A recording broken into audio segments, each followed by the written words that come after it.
Okay, so we're going to get started by logging into our Tinkercad accounts. And if you've never done this before, you're going to click on Educators and use your single sign-on to access kind of the home base or the dashboard, if you will. Then we're going to click on Designs and then click on New. And we're going to choose 3D Design from that submenu. Once you're inside, you're going to have kind of a blank canvas to work with. I'm going to switch today to basic shapes to some custom shapes that I've created under your creations. You can just use basic shapes if you're not sure how to make your own shape. Uh, Within these creations, I've created some commonly used shapes that we'd find in a TDSB makerspace classroom. And this is a little set for Jinx wood, which is 1 by 1 centimeter squared and comes in different lengths. So I've taken out one of the custom um, pieces of Jinx wood. I'm going to now copy it and I'm going to paste another one. You see how the copy and paste tools up at the top left. That leaves me with two of these, and this is going to make up the frame for my rubber band card design. You'll notice too the shapes are a little offset at the moment, and they don't quite line up, and we're going to show you some tools to deal with that later. The next thing I'm going to bring in is one of my 4 millimeter dowels. And that's another standard size you're going to see when you order Jinxwood and dowels to build your cars. You'll notice I'm changing my view now. So I'm going to view from the side and I'm going to switch from my perspective view to my um, orthographic view. And that's going to allow me to see this shape head on. In other words, it will look funny if you try to view it in from a 3D perspective when you're in orthographic. However, when looking head on, you can see the shapes without any additional view of the sides. It's as though you're just looking straight at a shape. You can use this top handle to just estimate the center for my dowel to sit. Um, you can get very accurate with these placements, but for today's purposes, now you notice I'm still in that other view, and it looks kind of funny unless I'm looking straight on. So I'm going to zoom out a bit. I'm just going to adjust the position so that the dowel is generally centered between the two bases pieces of Jinx wood that make up the chassis.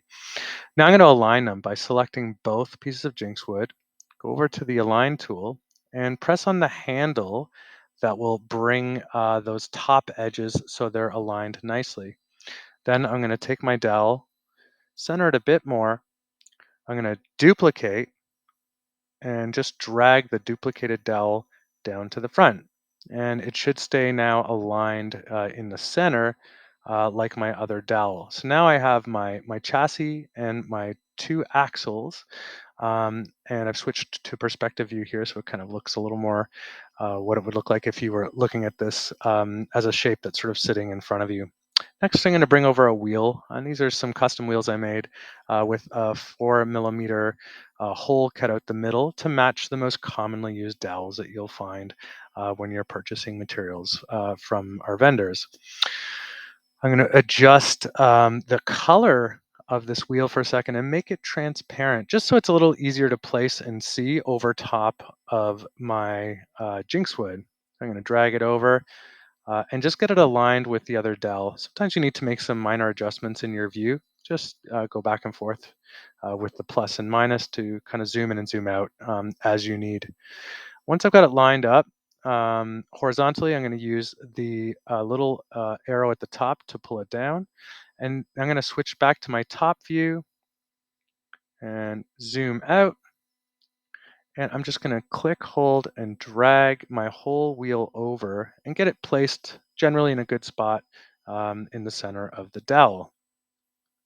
I'm going to go back to my colors now, and I'm going to tick off the transparent. And I'm going to now duplicate my wheels. So the first thing I'm going to do is click on my wheel, go over to the duplicate button. Now there's two sitting there. I'm going to drag one of them over. Okay, now I've got two wheels. I'm going to select both top wheels now. And I'm going to duplicate again. And that'll copy both wheels now. I'm going to drag that second set of wheels down to my front dowels. So now you've noticed I've started to build a car that's pretty close to what you might build with the kinds of tools and materials you'd find in a makerspace here at the TDSB. Okay, so to give it one more layer of depth, I'm going to create something to represent the rubber band. So I'm going to go out of my creations and go into basic shapes. And there's a lot of different ways you could do this. I'm going to grab a torus and drag it over to my workspace, and I'm going to show you some ways to rotate the rhombus. First, I'm going to rotate it 90 degrees in one direction to kind of get it in the right direction for where it's going to sit between the two dowels. Sorry, I had to do that twice. I'm going to zoom in a bit. Should help change the angle. Sometimes when you are trying to rotate an object, you got to play around with your camera position a bit so that you can reveal the appropriate tool and rotate the way you want to rotate. So here, like for example, I'm gonna have to change my view a little bit again here because the set of handles to rotate on the XY plane are not available in that view. So there they are. There's the handles I want, and I'm gonna do it again at 90 degrees. So I should be parallel with my chassis now. I'm gonna bring it to the middle and over top of the top or the front axle. And I'm going to use my top view again in orthographic just to get it aligned the way I want. I'm going to just generally center it. It doesn't have to be exact. We're just prototyping here. But if you want to be exact, you can. And then I'm going to take the middle handle of this torus and I'm going to drag it back. Okay, I'm going to change my view for a second and just see how that's starting to look. All right, not bad. Obviously, I got to change the radius of the center and reduce the thickness of the torus as well to make it look a little more like a real rubber band. And we're not going to get too concerned about the exact placement, but I can adjust a little bit with these middle handles and get it a little closer to the axles.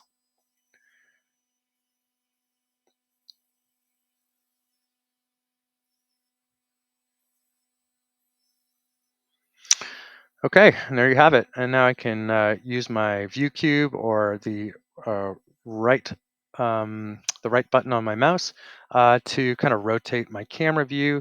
Just take some different shots of this rubber band car we've just made. And I'm going to just adjust the center line a bit of the elastic so that it's sitting in the center. I'm going to switch back to my perspective view.